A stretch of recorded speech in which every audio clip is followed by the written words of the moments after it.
The Mortgage Minute today being brought to you by our friends at Geneva Financial.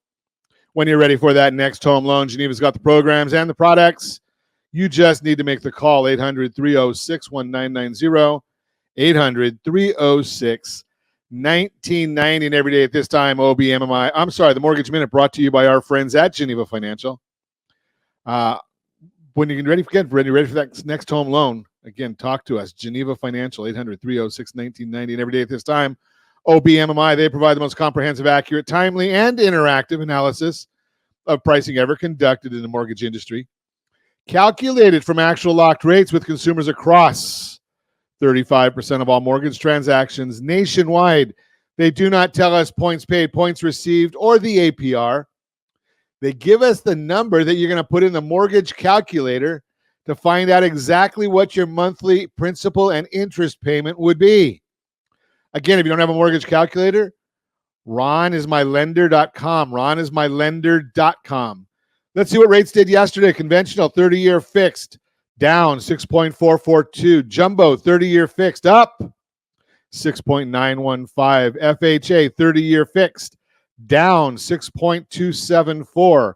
VA 30-year fixed, up 5.94. And the USDA loan 30-year fixed, generally no down payment in the rural areas. That was down to 6.342. Love it. If you want our commentary, our thoughts on the market, rsrmarketminute.com, rsrmarketminute.com. You can get our thoughts on the market. We put that out every morning free to you. Simple, single email. It is delivered about as early as we can get the data together to write it for you. Again, rsrmarketminute.com. Let's see what the markets are doing today. Let's see why the markets are doing what they're doing today. So right now, the S&P 500 is down 7.54. We also see that the 10-year Treasury is down 3 basis points, 3.84. Mortgage-backed securities, remember, the bond is different than the yield. So when the 10-year Treasury, that yield is down 3 basis points to 3.84, the mortgage-backed security bond right now is up 11 basis points. When the bond goes up, the rate goes down. That's where it is right now as we are recording. What does that mean for later in the day? Well, we're going to have to wait and see, and we'll figure that out a little later in the day when we see all the data that's coming out.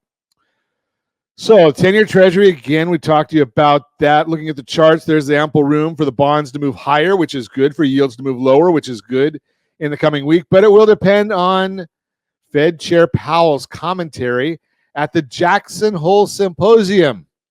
All the leaders of the federal banks around the country, around the world, come to Jackson Hole and they get there. I wouldn't say what happens in Jackson Hole stays in Jackson Hole. But then again, do you think they're having a whole lot of fun? It's economists and attorneys. Leading Economic Index. Conference Board released their Leading Economic Index, which decreased in July by 0.6%, which was worse than the negative 0.3 expected. The index has been negative 27 out of the last 28 months and flat the other month.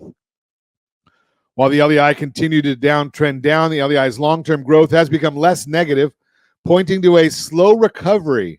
According to the Conference Board, they predict that economic activity is likely to continue to lose momentum in the months ahead, and they expect U.S. GDP growth to fall down to 0.6% in the third quarter of the year and 1% in the fourth quarter. Mortgage affordability, this one's a fascinating number. Redfin states that the monthly mortgage payment is up 90%. 90% since the start of 2020. This is actually an improvement from 105% seen about 4 months ago. This does still point to affordability issues. However, incomes are rising to keep pace with the rise in mortgage rates. Median income is up 23% since the start of 2020, but it's important to remember that not all your income goes toward housing payments. Also, median income captures those that may not be in the home buying pool, so the number may be skewed a little bit. Something else to consider is 90% rise in mortgage payment isn't as bad when you compare it to more normal levels. From a more normal level, the average mortgage payment is closer to 46%.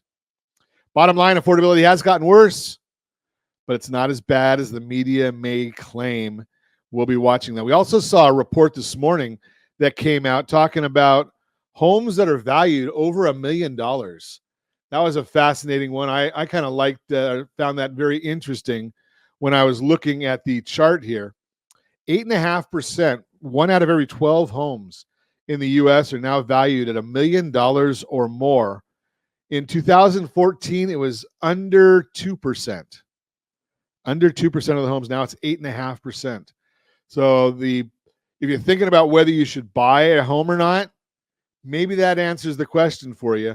2014, under 2%. 2024, 8.5%.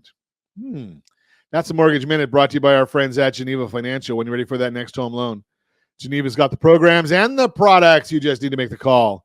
800-306-1990. 800-306-1990.